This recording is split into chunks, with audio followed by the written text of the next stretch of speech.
Well, dear viewers, welcome once again in the special broadcast brought to you by Amaqhawe TV in collaboration with Amaqhawe Ethu Foundation. These programs seek to heighten our understanding about the discourse in and around our metro.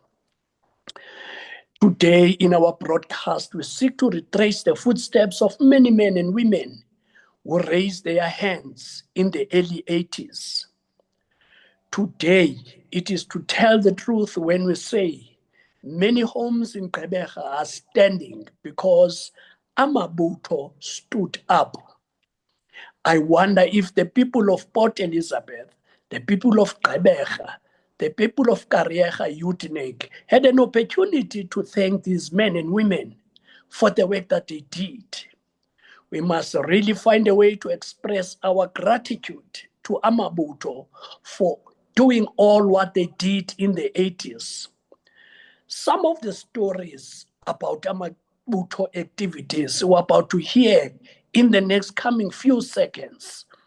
I'm your host, Lennox Class, thanking you once again, dear viewers, for the gift of time and allowing us into your sitting rooms.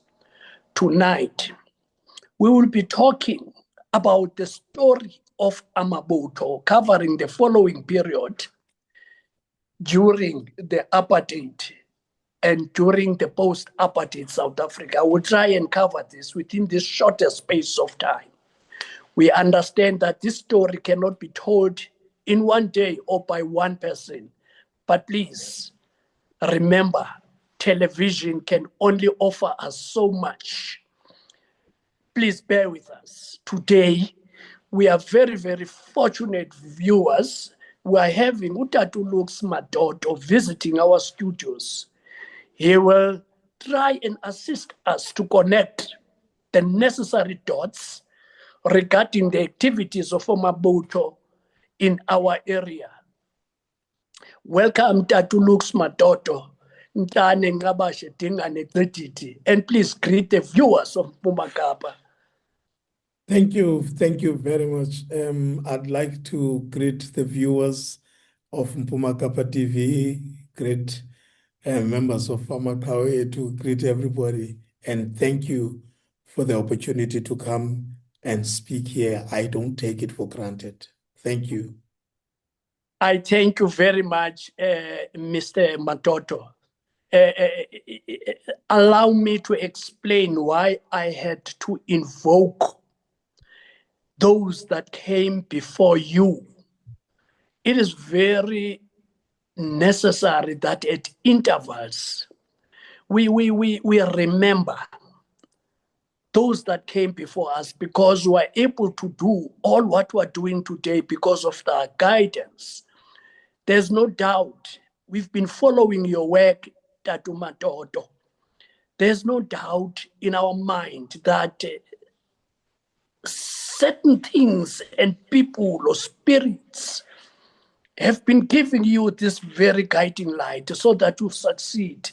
And we have no doubt, as you work around the activities of Amabutho, you will succeed.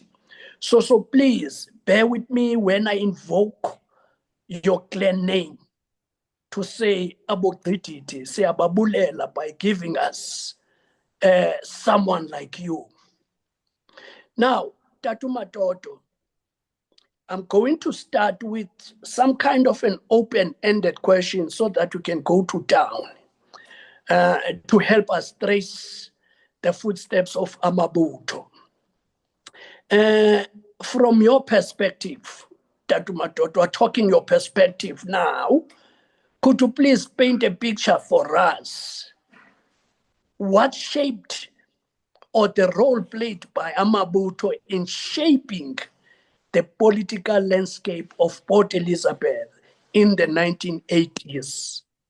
Please provide the years that you were able to do what you did, and if you don't mind, reflect some of the activities. Thank you so much. The story of Amabutho, as you correctly said, is a story that cannot be told by one person nor told in one day. I come here on behalf of many heroes and sheroes who gave their all to the struggle of South Africa. Amabutho started in 1983, and it was during the boycotts of COSAS. At first, it became a young people who were moving from one school to the other to enforce the boycott, because you had places where people would not go to boycott and the impact was not felt. So we felt that no, man, everybody needed to join for the boycott to be impactful. So we would move from school to school, taking people out of the classes. There were schools that were taught and had principals that were white teachers and white principals. Those schools were very well known that they were not taking part in boycotts at all. So it was as if they were in their own world. So we would devise means and wear the uniform of that school, go there during the early hours and be part of the assembly, and then we disrupt the assembly and enforce the boycott. So then this attracted police who were there to make sure that they stop us from enforcing the boycotts and trying to make sure that everybody was not yielding to the call of the boycott. We were then joined by young people who were not school going, and we would give them uniforms and we would go to these schools, and it then started. So then police became a permanent feature in our schools, and people were being shot, shamboked. But that too attracted us to what we were looking for, because we were being shot and then we did not have guns. So we then devised means to disarm the police and then use the very same guns against them, because it was a war situation, and the war is a brutal situation because apartheid was very brutal. So Amabutho was a group of young people that were produced by the tyranny of apartheid, because they were fighting against that tyranny and they had to stand toe to toe. Then there were emergence of youth movements around 1985. Now, 85 is when we really formalized the name Amabutho. And then we then said, let's have bases so that our action is coordinated. We would move from Soweto and move to a particular area where there were more police, and then we would do our attacks. Then soldiers came in. Now, soldiers forced us now to really plan, because these were military personnel who came with lots of planning and were raiding our townships, were killing people. So it was not an easy thing to disarm a soldier as it was to disarm the police. And the white police had occupied our township as well. We had black policemen who were also staying in our township. Kids constables were brought in. It was just a police state. And, there was a stage when our township was barricaded with barbed wires, and there were entrances and exits that were manned by by soldiers with R4 rifles. Then we had to break through those barricades and attack the police relentlessly. I remember in 1985, when we were chased in Soweto. Soweto was a very difficult area. It was an informal settlement with a very, very, very different makeup of entrances or of streets. It was a You were maze chased by who? You were by chased police. by who? We were Okay. chased by Okay. police and soldiers. But now, Soweto was difficult for anybody who did not know Soweto. You would think you are getting into a street only to find out it's leading to a house. And then the police would not know what to do. They would go back. It is only us who know that that house is a way through. There is a place where you can go through that house. And so they wouldn't know where we went. And then this particular soldier was caught in that maze.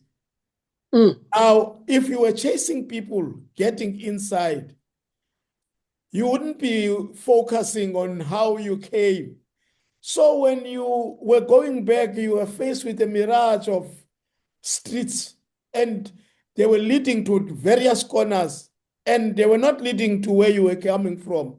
You need to know The language in PE, they call it Ihangengaphumeli. Exactly. So this Cul-de-sac, basically. it's a cul-de-sac. So this soldier was caught up in these many cul-de-sacs. But it was not cul-de-sacs for us because there were secret exits and entrances which they were not aware of. So in that period, others were calling him because they also lost track of him, and he was caught by Amabut.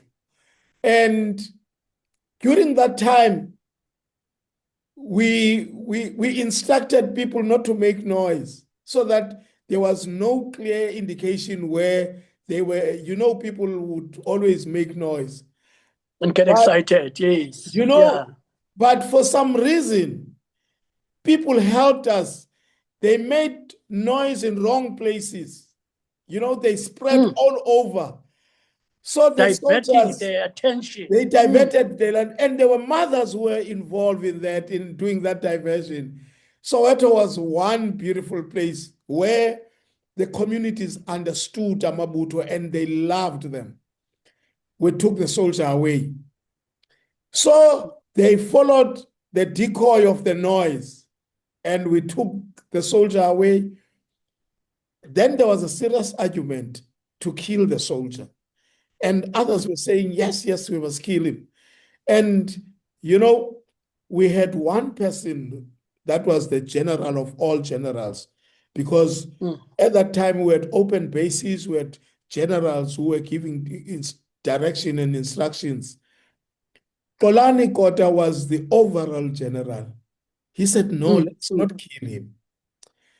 The humiliation they are doing to us of giving us bucket toilets. In fact, just there, for the benefit of the sensitive viewers, yes. I wouldn't want us to go into detail about the humiliation that this person was subjected to, but suffice to say, he was humiliated in the way that you can never imagine. I'm sorry about that. Thank you. He was humiliated the way the bucket system humiliated us. And that was it. And that humiliation brought a lot of onslaught. The army, the white police descended to Soweto, because it was never heard of that a white soldier would be humiliated in that manner. And we heard that later on that police committed suicide because of the humiliation. For us, it was a beautiful message. Remember, I'm not romanticizing violence or all of these things. I'm trying to show that the apartheid police forced young people into a war where brutality was met with brutality. Where you had, because you either get killed or you had to survive in any means possible. Then there was infiltration and all of these things trying to distract Amabuto. Then we came into contact with comrades from outside, comrades from exile. And they gave us structure on how to be coordinated. Then they trained us on various devices, making and handmade guns and all of these things. We were so confident when we met with them. Now we had new ways of fighting. And then they also taught us something. We would attack and be excited of our attack, and we would be there and we would be caught in that place. Then they taught us this thing called hit and run. Do not be seen where you have made the attack. And we had to learn this, this new thing that no, let's not gloat that, yeah, we got them. Let's move to the next target. It was not easy, but we mastered that hit and run and the decoy, and then we dug trenches, trapping Caspers. So it was very, very coordinated. And every day we would meet in a base to debrief and then get news instructions.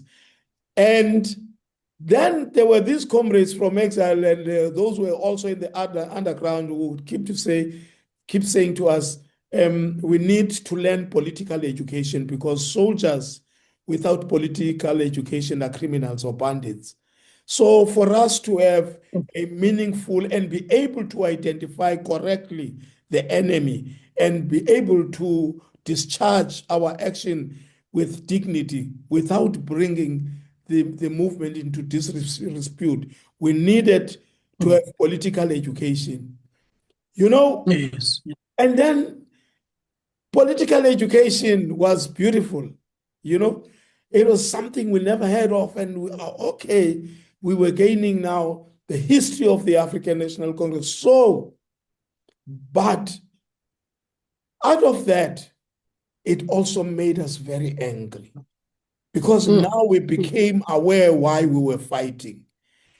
Then we became aware that we're part of a broader movement. So if there was an attack, for example, in Cape Town or Durban by MK soldiers, we will be fueled with, excitement. We would want to replicate that attack and make sure that it is felt. And at times we would listen, especially late, to Rate of Freedom.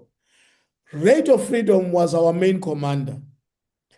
When Ubaba Oliver Tambo said, this is the year of the youth, we made sure that we recruit more young people into Amabuto.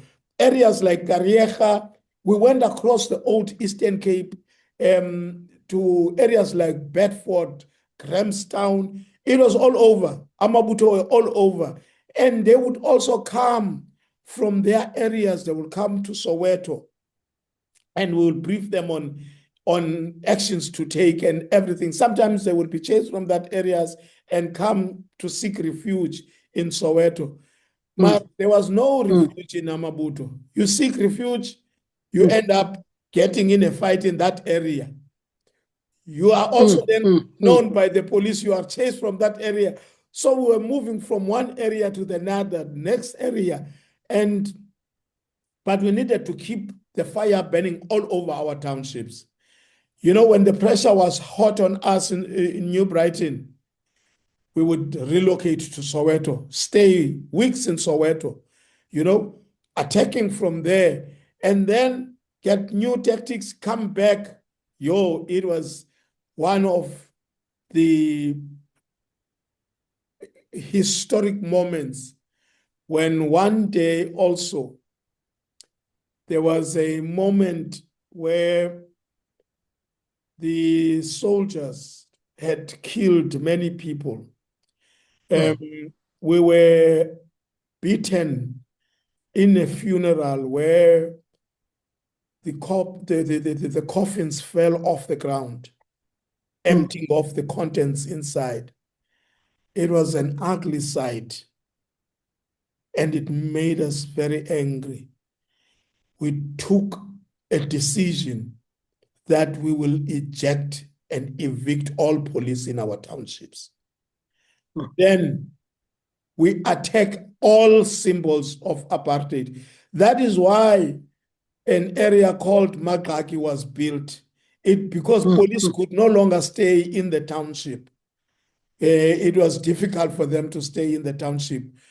We were very, very successful in driving soldiers, armed soldiers, and armed white police out of our townships. They would stand from afar and have stationed at the N2, away from the township. And we will go and attack from there. That's how we were daring. And that for us was done because we had this assistance from the underground structures. We had comrades like who were always providing leadership. Like Comrade Sipoashe was the main person, and Comrade Malgas, Ernest Malgas. They were very strict disciplinarians. The likes of Mzima Ngojwa, Mtwabontu Belulu Johnson. These were comrades who made sure that there were no errors, because in the past there were errors, but they made sure that the struggle was fought with dignity.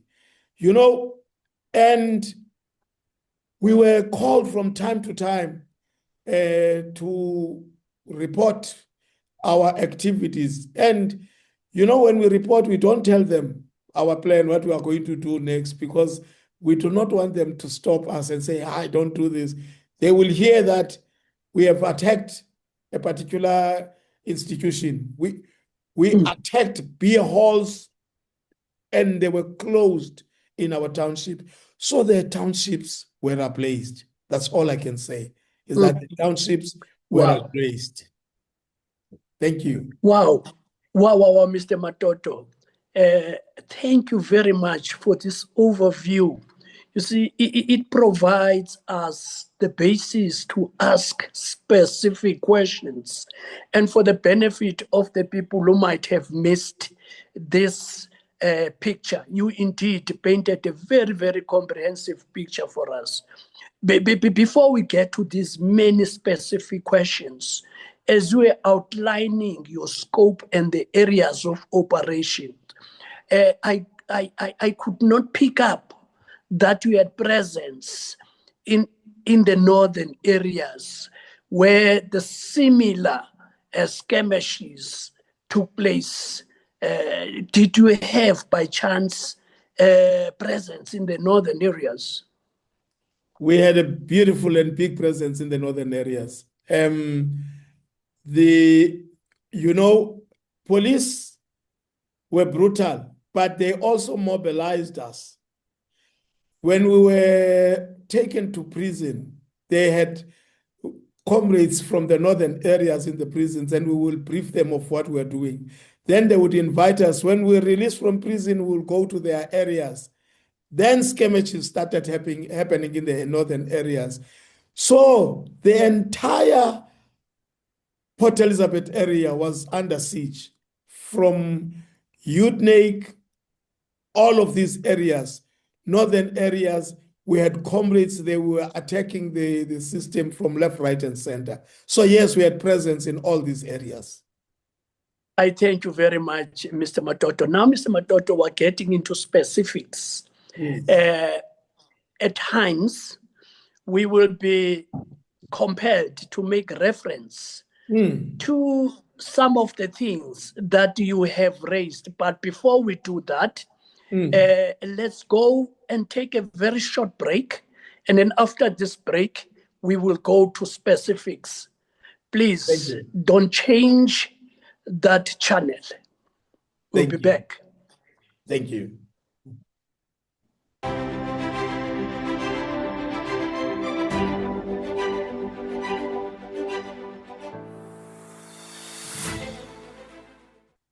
Well, welcome back, dear viewers of Mpumakapa, to the special broadcast. It is special because we're having Utata Umadodo, who is retracing the footsteps of Amabuto. A less talked about institution that is responsible to a very great extent for us to be where we are. Today we are having Mpumakapa TV because of the efforts of such people. Today we live in town because these people decided they were going to fight. We're occupying all these positions where we work in the government institutions because these people decided to work. I forget that at times the treatment that we mute in their direction really cannot be explained. We hope by the end of this program, we would have inculcated a sense to the viewers that these people are as important as Abotatu Rolihlahla Mandela. They are as important as Abotatu Tambo, our leaders who led us. Now, let's go back to our program, to the specifics. Mr. Matoto tried to give us an overview. Now, there was so much to give. Now we will try and poke specific aspects of what he gave us. Like I was saying before we took a break to Matoto, you will forgive us for sounding to get you to repeat certain things that we have said for the benefit of those who might have joined us now. It will be critical that we revisit some of the things we've said.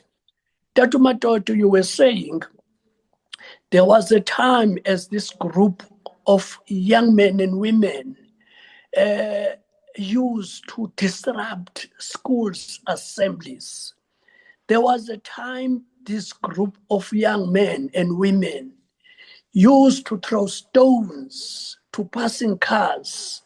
There was a time you were doing this. Now, the question I want to ask you, Mr. Matoto, at what point did you migrate from just mere stone throwers, disrupting of the school assemblies, to fully fledged unit of protectors and defenders of the people of Port Elizabeth?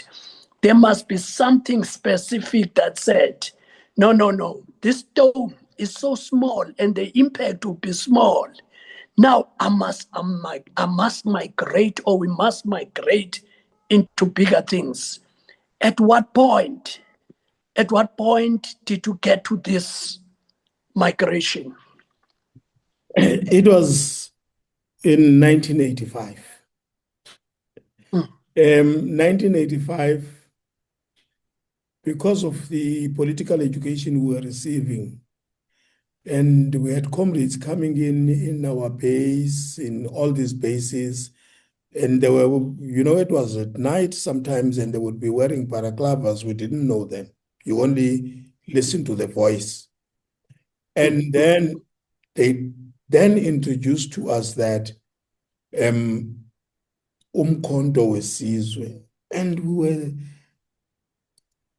all along ready to go to umkhonto wesizwe. They made it clear for us that you don't have to go outside. You can mount the attack inside, but you must do it in small groups, because in the past we would walk as a large group of people who would be following us, and so we would be caught before we could even attack because we were in big groups. Then they taught us that you must go in smaller nyana groups. This group attack this side, this group attack.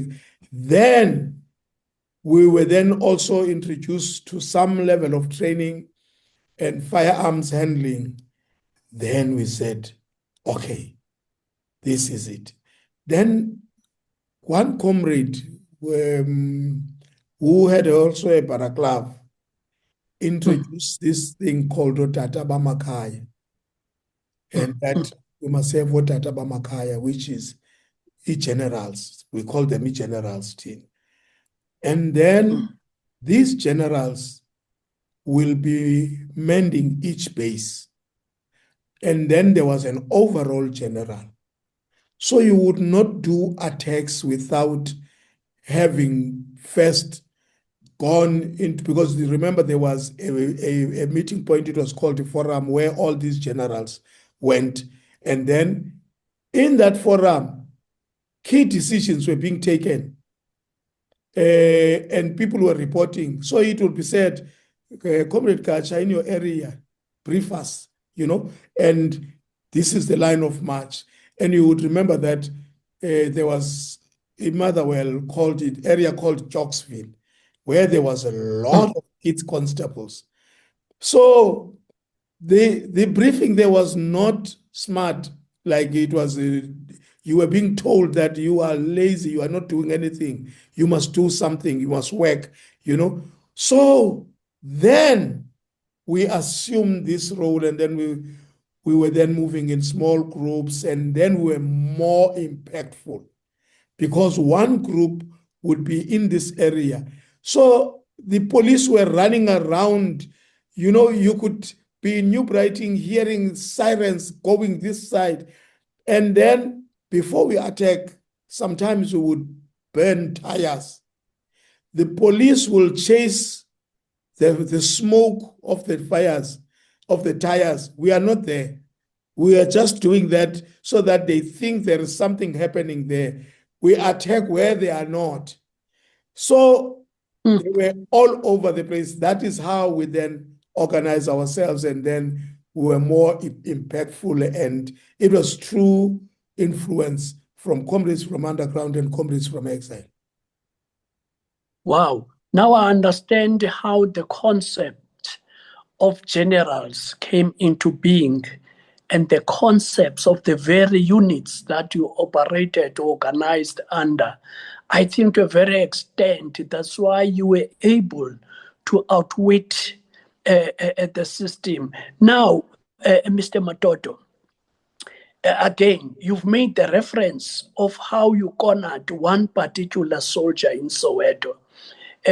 In many tales about the skirmishes of Amabuto, I once came across a story where two guys disarmed a soldier. They disarmed a soldier, these guys. I don't know whether they were young or there was a story about these two guys that humiliated the entire South African Defense Force. As a result, the people who were arrested in that case could not be prosecuted because the army felt it would be the humiliation of the decades or century. Please remind us about that story. What happened? The story hits home. We were just going to a base in New Brighton. We were two. And then... Oh, you were one of the people? I was one of I was one of them. Good. And then... Good. You see, normally there's a phrase that says, we are going to hear it from the horse's mouth. Now we're not hearing it from the horse's mouth. We're hearing it from the horse itself. Exactly. Thank you. We were just had made contact with some comrades from outside. I was trained on, they then trained me on riding a bicycle. Remember, I am disabled. I was on crutches. So I was trained on how to ride a bicycle, fall and... Trained by who? This comrade that had a paraclub, I didn't know. He kept on telling me how to ride a bicycle and, So we were in the field, and I kept on riding this bicycle. I didn't even know what it was for. Because it was said that he had overheard that there was this guy who was fierce, is on crutches. So they wanted to assist in my mobility. I mastered bicycle, mastered, and many couldn't believe that a disabled person could ride a bicycle. Then, in this, I was training, and then he asked me, am I able to walk on crutches without touching the floor, just crutches touching the ground? I said, I can try that. I was physically fit. I could walk even a kilometer without my legs touching the ground, just on crutches, on air. And during that time, this guy in the balaclava is training you this. Exactly. You know, what I realized, I make less noise on my crutches when I am not stepping with my feet and just on the crutches. So there was all this information, but it was not targeted on anything. You know, I was told that it was some of the skills I needed to have. That day they came in handy. We were walking with my friend who was also Ethu, and he went to a shop, but because I was time conscious, I knew he could run. So he can go to the shop, I'll keep walking. When I walked, there was a soldier and one technician, you know, and this soldier was sitting with a R4 rifle. And I thought, no, man, I'm not going to wait for him. I think an opportunity exists. You started salivating. You know, you looked at this R4. You started salivating, man. You know, when I was coming in, I was thinking what to approach. Then it came to mind. That walk that does not make noise, lifting my feet and walking on my crutches. I took off. Now, the unfortunate thing about this walk, it attracted the people that were around. Everybody now was like looking. Something was going on. When I got closer, they were making noise, and the police and the soldier turned. I was just close. I pretended to fall. I fell into that soldier and pushed the crutches backwards. He caught me, assisting me, you know. But now when I was standing, the crutches, I had pushed them backward. So he put his R4 to go and catch my crutches so that he can bring them to me. That was a mistake of his life. I jumped, and remember, I could even walk without crutches. But I made it clear that nobody knows that I could do that. It was a secret. When I caught that R4, I immediately cocked it and then made him lie down. So, and the rest is history. Stripped him naked.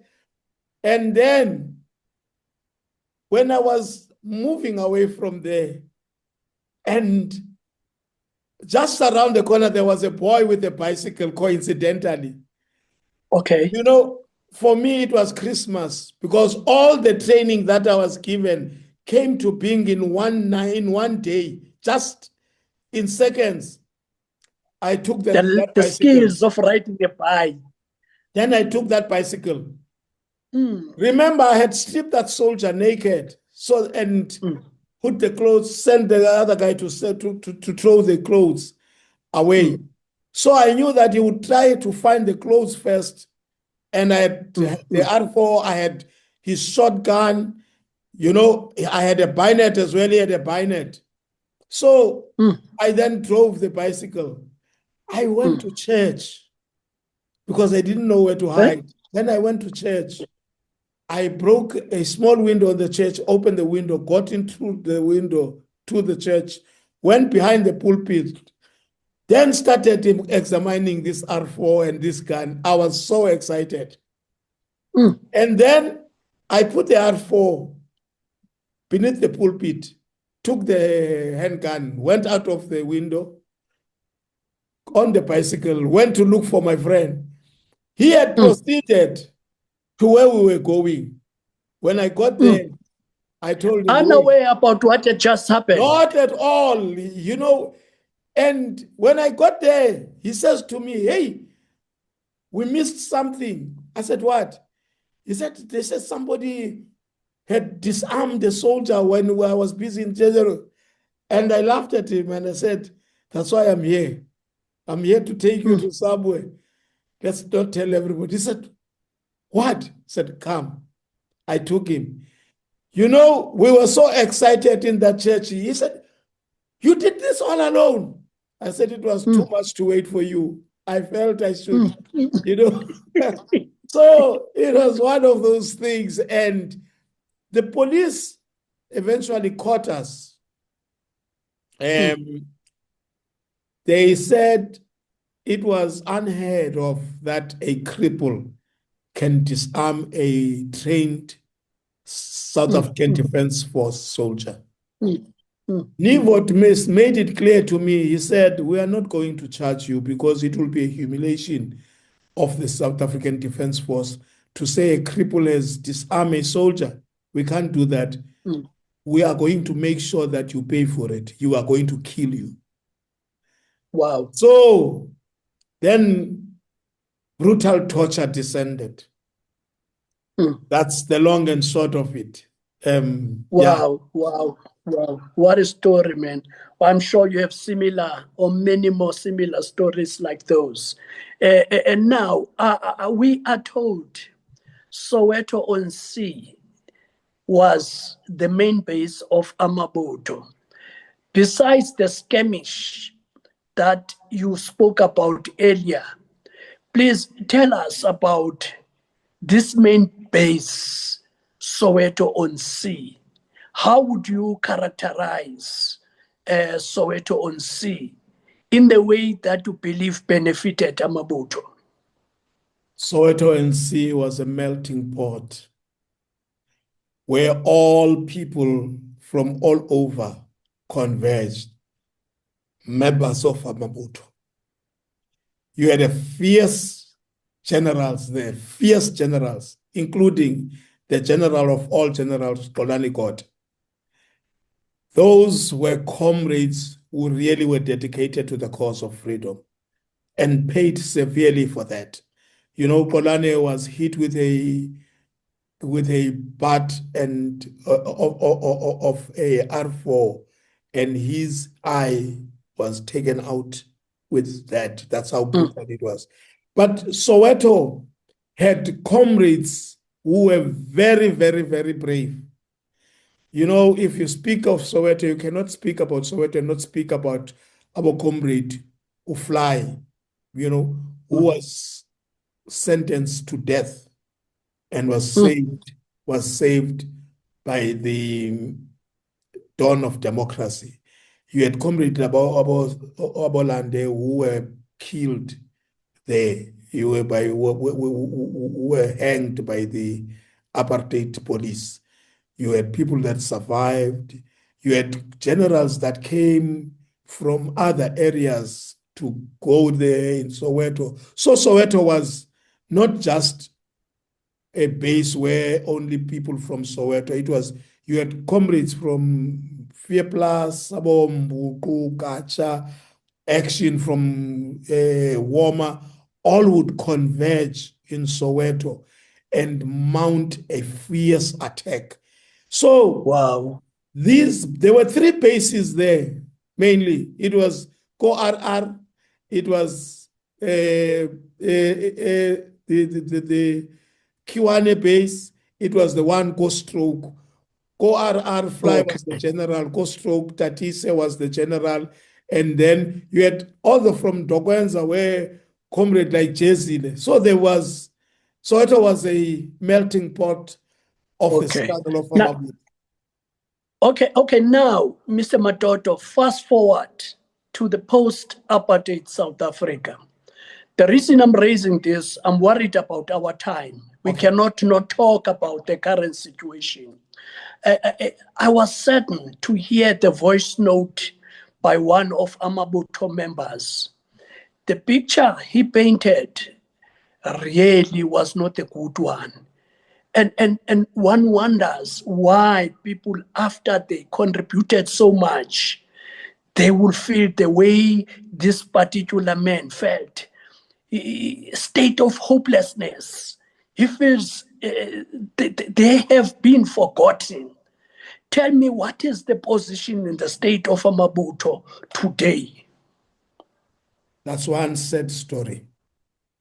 History robbed us as Amabuto. It robbed us of people who knew us left, right, and center, people like Mama Ivy Green. It robbed us of comrades who were from exile, who were interacting with us, who knew us left, right, and center. Many of them passed on. And suddenly we had comrades from exile who were gatekeeping, who were seeing us as not military enough, as not deserving of recognition.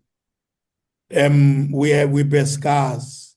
We have nightmares. You know, if you can think of the feud of Azapo and UDF, the feud of Africa, those were battles that were fierce and that have traumatized many of our comrades. But today, we do not have recognition. But formal recognition finally happened at the conference of MKLWV in Bloemfontein. But you have individuals who still refuse to accept Amabuto as members of MKLWV. So there is hope. Hope because the conference and the structures of MKLWV are not to timing the issue of Amabuto. They are very clear of the recognition of Amabuto. Now, it's a story of the past, but the movement is slow. We have these people who have been pushing and gatekeeping, you know. And those who are supporting Amabuto are labeled with lots of labels, you know, and we really do not understand because many of the people that went to exile, others were Amabuto. They came from our ranks to join there. And when others came, they knew exactly what to do and who to contact inside. You know, many people, including the late San Colombeto, made contact with Amabuto before even they were attacked and killed by the brutal apartheid system. But we feel that something will give because we have hope. At the conference of MKLWV, the constitution of MKLWV has recognized the role we have played. Mr. Matoto, as we come to the end of our program, I would like you to face the camera as you are doing, address DMV, address MKLWV, and say exactly what is coming down your heart in terms of the plight of Amabuto. What is it that you would like them to do? Firstly, I would like them to know that the story of Amabuto is a story of young people thrown into the furnace of history by apartheid. Some were tortured, some were hanged, some survived, but they carry deep wounds. The country must never forget that democracy was not free. It was paid for by blood, sacrifice, prison, torture, exile, and courage of ordinary young people who refused to kneel before apartheid. We say Amabuto's recognition should not be based on the issue of lack of funding. It is not about funding. It is about recognizing the role played by these men and women. Also, it is to understand that you do not need to amend the act to accommodate Amabuto. The honors of membership of a liberation war veteran movement lies in that liberation war movement. And the act recognizes statutory and non-statutory forces. Amabuto fits the bill of a non-statutory force because they were part of MK. So no need to amend anything. It is just to accommodate Amabutho and recognize them so that they are part of the database of DMV, they are part of the database, they can get houses, they can get the benefits just like anybody else. We have got people that have been recognized who have never even lifted a gun or a stone, yet Amabutho are struggling to be recognized. That's what I want to tell them. That this country, we fought for it. It was not free. Dear viewers, on that note, we've come to the end of our program.